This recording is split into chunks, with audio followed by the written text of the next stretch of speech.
Welcome to the Unwashed Asses, episode 117, recorded on Thursday, we're in June, right? June 13th, 2019.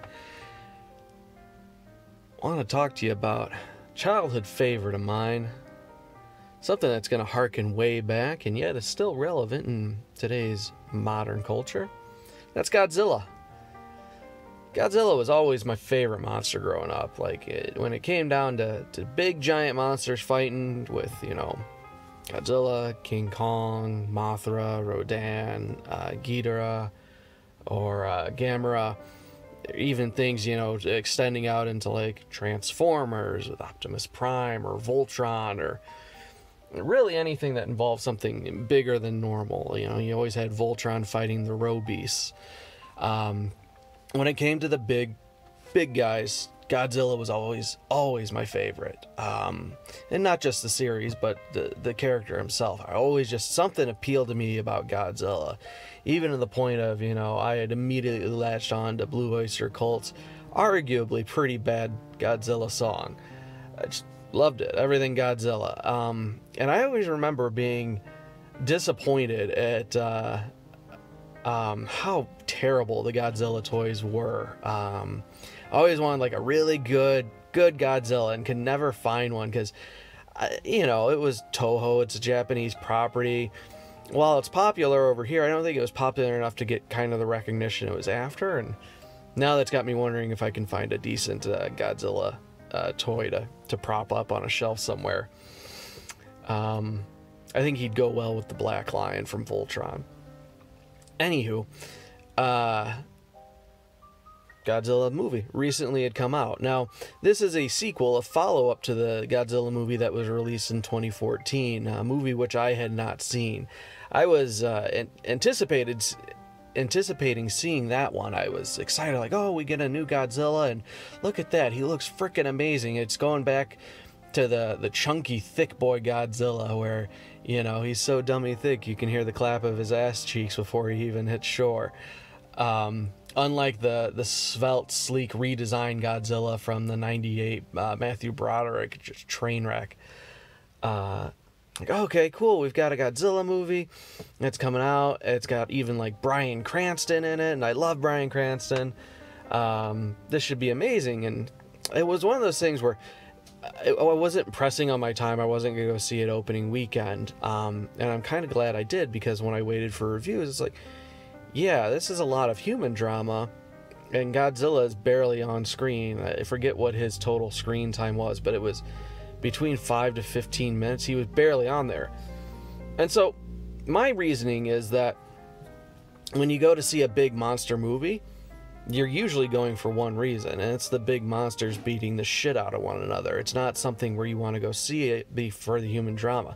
There's plenty of human dramas out there. I could go rent The Lake House with Keanu Reeves and Sandra Bullock. It's not why I'm there. And Hollywood's repeated failure to deliver on this it's aggravating. It's something that I'll give credit to Pacific Rim 1 and 2 for. Yeah, story made zero to little sense, and the acting was really bad, especially in the second one. But you know what? It delivered on what I was after, which was big robots beating up bigger monsters. And consistently, where the human drama wasn't interfering with the action, it served as a vehicle to get you to those fight scenes.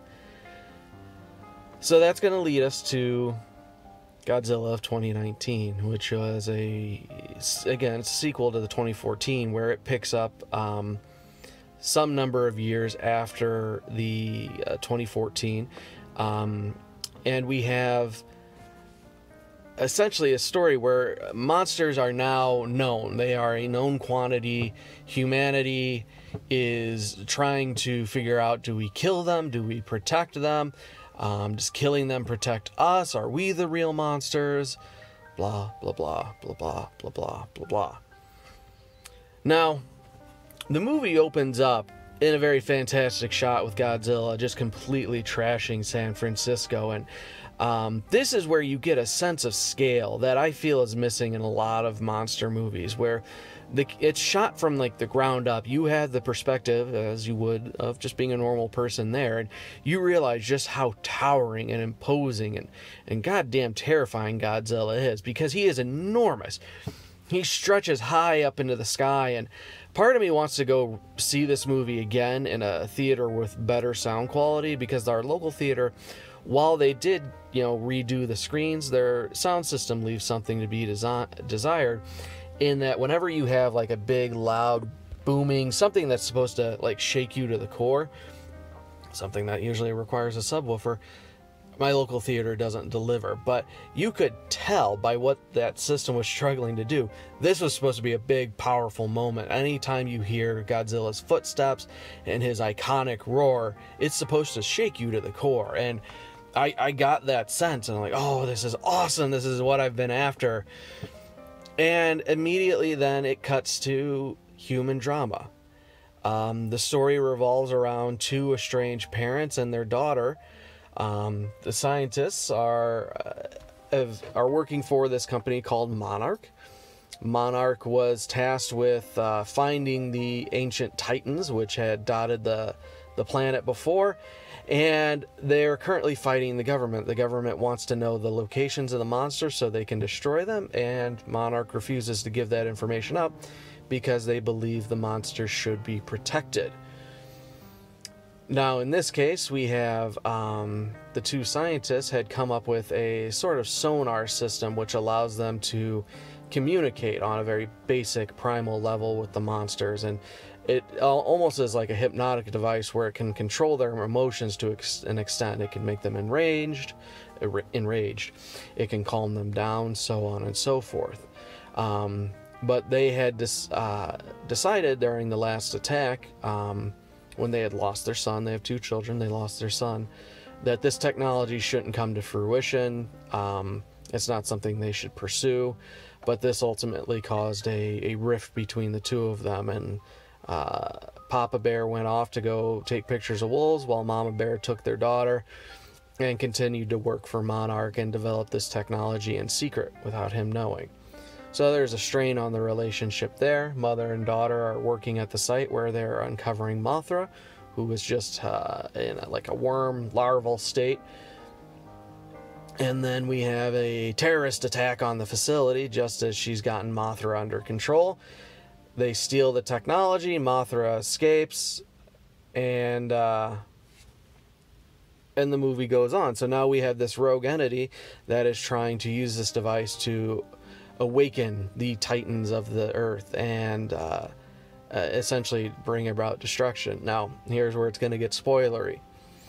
We find out that Mama has hired the terrorists to quote-unquote kidnap her so she can go about and bring the destruction of humanity and restore the earth to its natural order, because she believes that humans are an infection and the monsters were the planet's, and I quote her here, fever system to destroy humanity and restore it back to order. So they go about it. It begins this big chase sequence as Monarch is chasing this terrorist organization around the world as they go to these different dig sites and revive the Titans. In this case, we have Ghidorah down in Antarctica.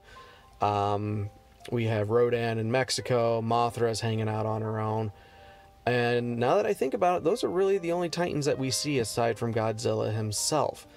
We know it's Gamera. There's a couple other unnamed ones. One looks like a woolly mammoth, but they have hardly any screen time. Same thing with the bugs, which were such main characters, or the main monsters in the 2014 Godzilla film. And my problem comes down to the story and the characters and the way it's all handled. Now, again, when I go to see a monster movie, I go to see the monsters themselves. I don't care about the people. And that's something I would have been willing to write off entirely, except that the people and their drama kept getting in the way of the monsters. Rather than like Pacific Rim, where the people serve as a vehicle to get you from one monster fight to another monster fight, essentially moving the story along and setting up the stage for these gargantuan battles, they kept tracking the monster movies or monster fights and moving them to the background. where, yeah, you'd see monsters fighting, and then all of a sudden we get a quirky shot where we're focused back on the people. To the point where there was a lot less monster fighting in the movie than I was led to believe. Several people on Twitter and Reddit like, oh yeah, this is the best Godzilla movie. It's like non-stop monster fights from minute 10 in until the end of the movie. And I'll tell you, that's a lie. There are only a handful of monster fights. They don't go on terribly long, and they almost always are interjected with people running around and surviving death, thanks to nothing else but their plot armor. These people should have been dead 10 times over in each sequence, but they didn't. They couldn't be killed because of plot armor. And these are people that are dumber than a fucking box of rocks. Papa Bear is the quintessential Mary Sue. He knows everything. He has no problem doing anything. In any situation he's in, be it with government leaders and officials, tops of this monarch company, it doesn't matter. They immediately stop what they're doing and listen to him. No matter how much they might object to his plans. Like, oh, okay, well, we'll do that. And then, what do you know? It fucking works out. And Mama Bear, who's all about destroying the world, they try to redeem her, even though up until the very end, she doesn't believe that she had done anything wrong. The only time her tune changes is when she realizes Ghidorah actually came from space and he's intent on destroying the Earth instead of restoring order to it because he's exerting a control over the other Titans. It's like, that kind of throws your fever theory out the window, because if the Titans were the fever system meant to protect the Earth, why are they following the being from space and destroying the Earth they're meant to protect? Almost like you made that bullshit up and you're just angry at everybody. So when they try to redeem her and make her seem like a good person at the end, I just don't give a shit. There's no way of redeeming. It's like if Hitler suddenly decided, oh, you know what, I'm gonna do the right thing, not necessarily because I believe in doing the right thing, but because it runs counter to my original plan. I had misinformation, I'm gonna alter the plan, but I'm still not really doing the right thing for the right reasons. It's fucked up. Now, that being said, the monster fights themselves are utterly fantastic. The creature designs are amazing. Every one of them looks as they should be. Godzilla himself is just awe-inspiring. The scenes that they set up where he's, swimming around or tromping through things, and the fights themselves, when they are actually allowed to show them, are breathtaking. They are what I wanted, and I wish the movie had delivered more of that, because that's where it truly shines. And it's like a lot of the other problems could be forgiven if they focused on their strong suits. If you lean into what you do well, it's going to work out extremely well. And I was willing to forgive a lot of it, except when we got to the final fight scene, it's like, okay, well, I knew what the runtime for the movie was, and they're setting up this big epic fight scene between all the monsters, like Rodan versus Mothra and Godzilla versus Ghidorah, and there's supposedly these other Titans that are converging in Boston, and they're setting it up, and I realize there's not much time left in the movie, so hopefully like the last 15 minutes is just fucking rock'em sock'em, crazy awesome monster fight in action. And it's not. Because half of that time is devoted to these people doing asinine shit. Like, of course the device that they use to control the monsters is gonna get broken. But you know what? It's pouring rain. Let's start soldering sensitive electronics in this fucking, where it's raining sheets down. Like, no, you idiots. And then they're like, we're gonna let our daughter in on it as well. And as a family, we're gonna put a stop to this. Like, fuck off. All three of you should have been dead 10 times over. When it comes to the point where Ghidorah is literally staring at you with his 3 fucking heads and raining lightning down and you're still not dead, that's bullshit. It's bullshit to the highest degree. And that's what makes me so angry about this, because it had potential. It was right there. They had all the pieces in place to make this fantastic. But because they think people are interested in the human drama and seeing this travesty from the human perspective, they lean into that, and it's ultimately this movie's undoing. Had the final scene been non-stop amazing monster fighting action for the last 15 minutes, I probably would have forgiven the rest. But because the movie doubles down on that bullshit, I left angry. Like, you can ask Rachel, I was on a 2-day rant about how much I hated this movie because of how they treated it. I made several comparisons, which I will lay out here.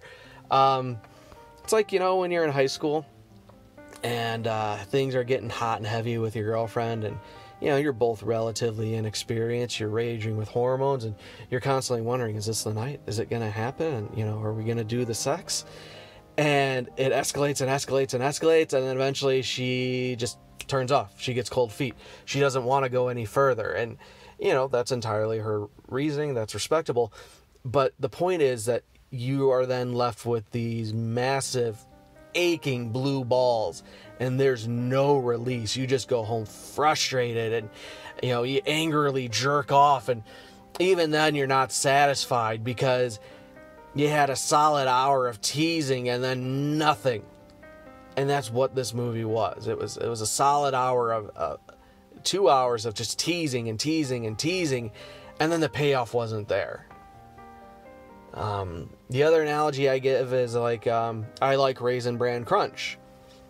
I don't like raisins, but I like Raisin Bran Crunch. I find that the raisins in the cereal accent the rest of it, where you have the bran flakes and the crunchy clusters.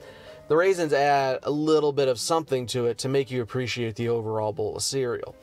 The problem is they put too many damn raisins in the cereal.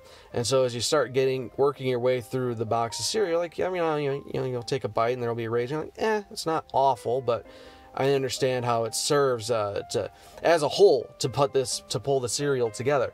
But as you get towards the end of the box, it's more and more and more raisins, to the point where I'm not even sure I want to finish this box of cereal just because of how many raisins there are in it. Godzilla is the crunchy clusters and the bran flakes. The people are the raisins, and they just ultimately weigh it down to the point where I didn't care at the end. And it's just a travesty. Like, I wanted to mute my expectations, but people I trust online said, oh no, it's good. And the people that hated it for the reasons that I would have expected. Oh yeah, terrible character development, a lot of monsters. Like, then you don't understand. We're here to see the monsters. That's what we want. And so I was thinking they delivered, and unfortunately they did not. So sad. So very, very sad. But that being said, again, I would almost say wait until it's out on Blu-ray or streaming, rent it, and then just fast forward all the people bullshit, because you're not missing anything, and just go straight to the monster fights. I'd say that's worth a $6 rental. You probably get a half hour of decent monster fighting action out of it. Hopefully it's a half hour, because I'll do that. I'll do the Pepsi challenge. I'll rent it and I'll edit it together and do like a super cut of just the monster fights. I'm curious to see how long it actually is. But again, this is one you want to see on a good quality screen, really good sound system, just because of the sound effects in play with the monsters themselves. It's firing on all cylinders with that front. But beyond that, I mean, unless you're into big monster fights, don't go see it. There's zero other redeeming qualities.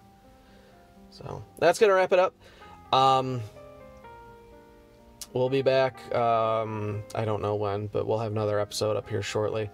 In the meantime, tell a friend. Let them know they can get TUA wherever they get their other podcasts. Just tell a friend. I want to see those numbers grow. I want to appease you and make good quality content. But part of that is telling people about the show. So do that. And then, of course, we also have the merch store up and all that. But you know that already. Links are in the show notes. If you have your own thoughts, though, questions, comments, concerns, criticisms about Godzilla or really anything, drop an email over at theunwashedasses@gmail.com. Again, unwashedasses@gmail.com. And we'll talk to you next time. Blood for the Blood God.